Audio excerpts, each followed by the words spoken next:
Hey guys, it's Lucky Ghost here, and today we're going to go over the questions I get asked more than any others. Knowing the answers to these questions is hopefully going to save you a lot of time, a lot of energy, and a lot of frustration. So let's dive straight in. First up, one of the most common questions I get asked is, should you sell or salvage gear that you find? And the answer is salvage it early and sell it later. And the reason for this is early on, when you salvage gear, you get crafting materials. Later on, when you salvage gear, you get crafting materials still, right? But early on, when you sell things, they don't sell for very much. But later when you sell them, they're going to sell for a lot. For instance, these rares that are in my inventory right now are selling for 22,000 a piece, right? And these come off of mobs constantly. I get 5 of these and that's over 100,000 gold, and I can get that in just a matter of seconds killing packs of mobs in any dungeon in the game, right? So it's very easy to make gold in this game, especially later on. So salvage these items early to get the crafting materials, and then later when they're dropping and they're selling for a fortune, that's when you want to start selling them, probably around level 40 or so. You can start selling more frequently. That way you have the gold to start upgrading all of your gear and re-rolling the stats you need to re-roll to do your capstone dungeon sometime around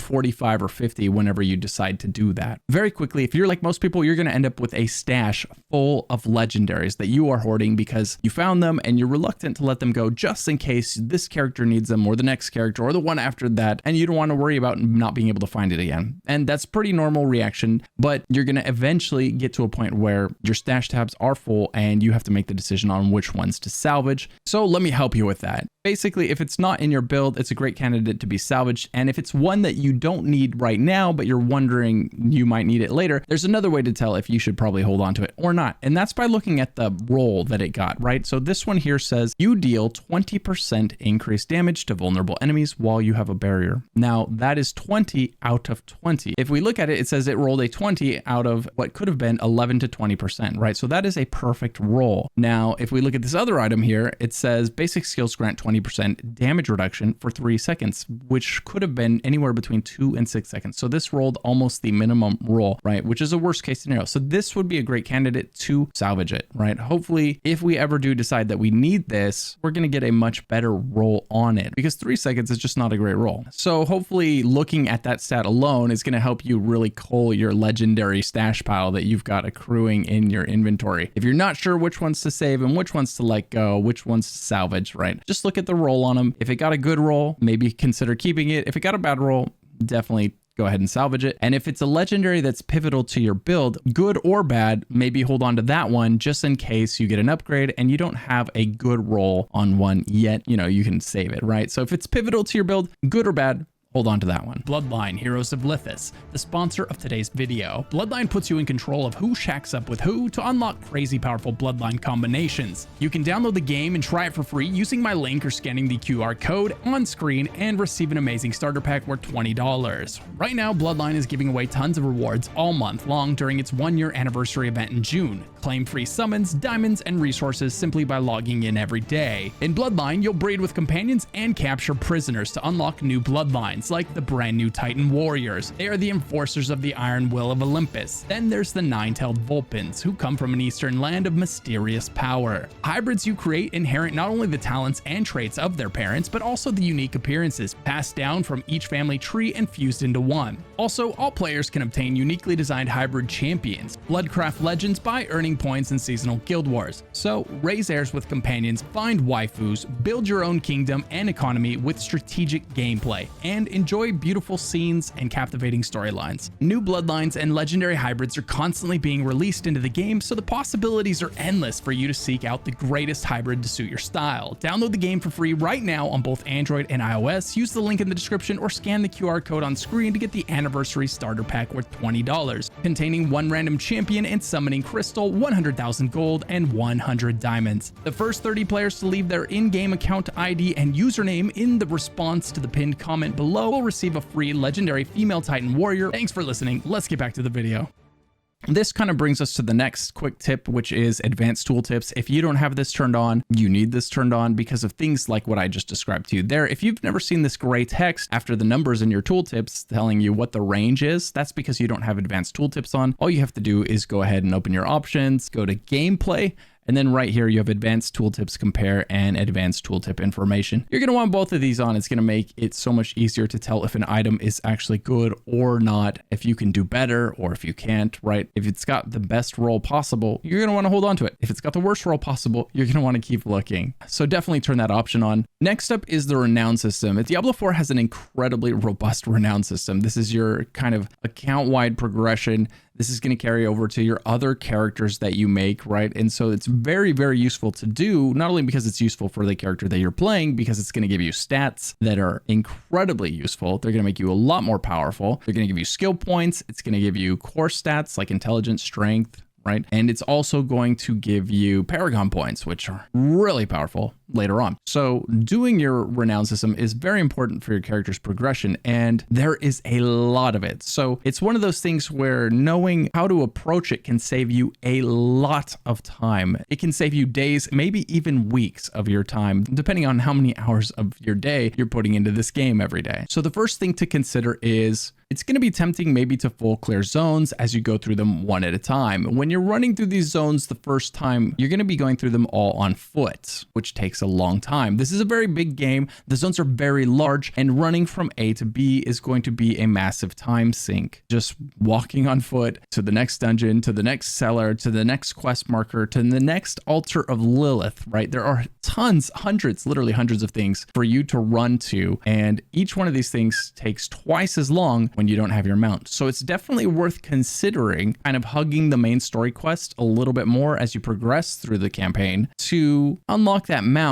And then all of those things, everything that has to do with Renown will take half the time because you're mounted and you're moving twice as fast later on. When you do decide to start tackling Renown later on, a great thing to do is to grab all of the waypoints and all of the altars of Lilith right away. This is going to help you explore the zone, which is going to give you Renown, 5 points for each little area that you touch and explore and reveal the fog of war on your map, right? You're going to get 5 points for all of that. Plus you're going to get 10 points for each statue of Lilith. Plus you're going to get 20 points for each waypoint. The waypoints are going to help you do everything you need to do after this. And the altars of Lilith are going to make this character and every character you ever make on this account stronger in the future. Not only are the altars making you stronger, but they're also unlocking buffs that you have to meet certain stat thresholds for on the Paragon board. We're not going to dive deep into the Paragon board on this video, but if we open up our Paragon board, just to quickly look at one example, if we look at this one, it says I need 170 dexterity in order to unlock an additional 10% non-physical damage. 10% non-physical damage, right? That's a nice extra buff to my damage. And I only get that if I meet this dexterity threshold. Having all my altars of Lilith collected definitely helps get me closer to that threshold and unlock it sooner so that I can get this increase of 10% bonus damage right away. Now, while you're grabbing all of your waypoints in a zone, be sure to grab all of the quests in that zone as well. A lot of these quests are going to send you out to the dungeons in the zone. So you will be able to tackle both at the same time. So rather than going out and doing a 30-point dungeon, you're doing a 50-point dungeon because you're getting credit for the dungeon clear and you're getting credit for the quest inside of the dungeon, right? So you're nearly doubling the amount of renown that you're earning for each dungeon if you grab the side quest first and then do the dungeons that are associated with those side quests to collect your renown. If you don't do this, then you're going to go do the dungeon and then you're going to go do the quest and you're going to have to run the same dungeon twice to get the 30 points the first time and the 20 points the second time. So definitely grab your side quest first. Now there is a cap on how many side quests you can hold. So just be aware of that. If you try to go to all the zones and grab all the side quests, it's not going to work out. So maybe focus on a zone, grab the side quests, clear the dungeons, move on to the next zone, do the side quests, do the dungeons in order to get those sweet, sweet renown rewards that are so powerful, right? Extra skill points, 2 per zone for a total of 10 extra skill points in your skill tree. Huge, huge power. An extra potion capacity for a total of 5 extra potions that you can have on your character. Max obels so that you can hold more of that sweet, sweet gambling currency. And then 4 Paragon points for a total of 20 additional Paragon points to spend on this board. And 20 points is no joke. That's going to move you a long way. That's going to unlock a lot of power on this Paragon board. So you're going to want it. All right. The next one is going to be a way for you to save loads of time, days, weeks. It's a lot of time if you know this trick, and if you don't, it could be a lot of time added. So if might be something that you're interested in, okay? And that is the dungeons, right? Right now, there are 115 dungeons in this game. We can see that right here in our codex, right? It says there's 115 dungeons with codexes attached at least, anyway, right? So there's 115 of these. So if you're doing these, that's 115 dungeons you have to run to get all of these codexes and all of the renown that is attached to the dungeons, right? That's a lot of dungeons. Even if they're only taking you 10 minutes each, that's going to be a lot of time to get through all of these, right? But what if I told you you could reduce this number down to about 28 dungeons that you had to clear to get all of the codexes? Well, there's a way to do that. And this will also increase the amount of renown you get per dungeon run from 30 to 120. Here's the trick. You group up with 3 other people that want to get this done, and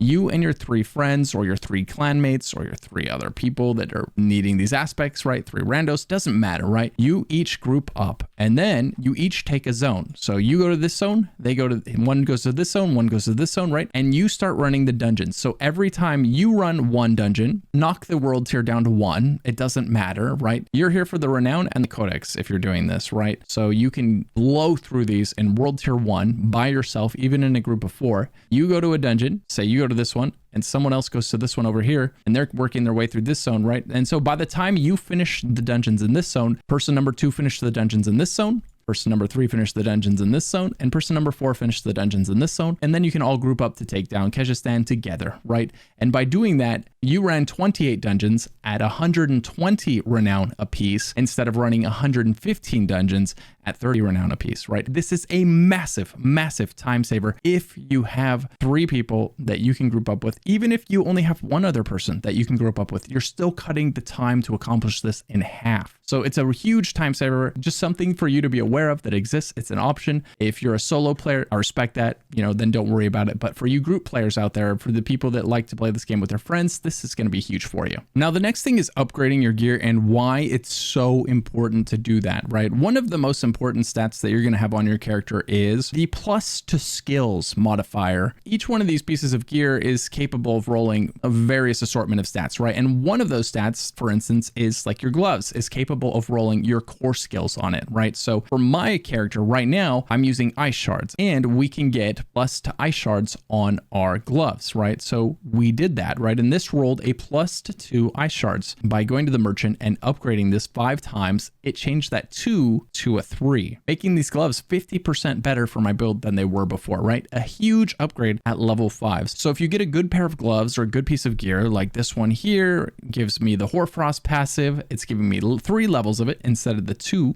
that it had when I originally found it, right? Those things are going to amount to massive damage gains for your character by taking them all the way to 5. So definitely don't sleep on that. Once you start getting up into world tier 3 and 4, definitely consider taking these pieces to 5, right? It's worth the money that it costs. It's worth the material that it costs. You will have plenty of those things if you are salvaging and selling everything that you find when you're out in the world. So take advantage of it. It's there to be used. And the higher level you get, the more things sell for. So the more trivial the gold you're spending at this lower level is when it comes to upgrading, right? Right now, like I mentioned, if you're level 10 or something, items are selling for hundreds of gold, maybe 1,000 gold. And at level 70, it's selling for 22,000 a piece, right? So don't be afraid to spend your gold. You're always going to make way more in the future than you're making right now, which means it's going to be real easy to replace the gold that you're spending now. Maybe one dungeon is going to replace all of the money you spent and then some. The next question I get asked a lot, and the next thing that you should plan for is when you start getting uniques, you're going to start seeing uniques drop in world tier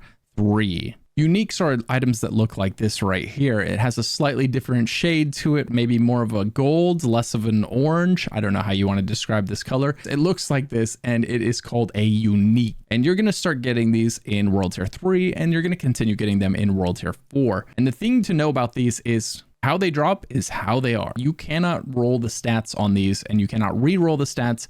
You cannot extract the aspect off of it and apply it to another piece of gear. So if you're looking at guides and you're looking at one that says, oh, it has this item with this really cool aspect, but I don't like the other stats on it, so I'll just extract it, you can't do that. This aspect is attached to this item and it cannot be pulled off. And the stats on it, when you pick it up, are the stats that it will always have. There's no way to reroll them currently in the game. So just keep that in mind. I have a lot of people looking at uniques and going, oh, that's cool. Oh, that's a cool aspect. I'll pull that off and put it on my gear. And I'm like, sorry, you can't do that, right? So just keep that in mind. And finally, let's quickly touch on gems and how important they are and how powerful they are. Don't sleep on gems, right? They do a lot for you. And it's not that expensive to socket a piece of gear. Again, remember, you're going to make way more money tomorrow than you're making today. So any money you spend today is going to be trivial to you tomorrow and the next day, right? Because you start making more and more and more gold. So be willing to spend it to make your progression smoother, to make yourself more powerful, right? Take advantage of all of these things that are in the game, and gems are going to be one of those things. You're going to be able to go to the jeweler and you're going to be able to upgrade gems, right? And if you're wondering how you upgrade the gems higher, the answer is just get more levels.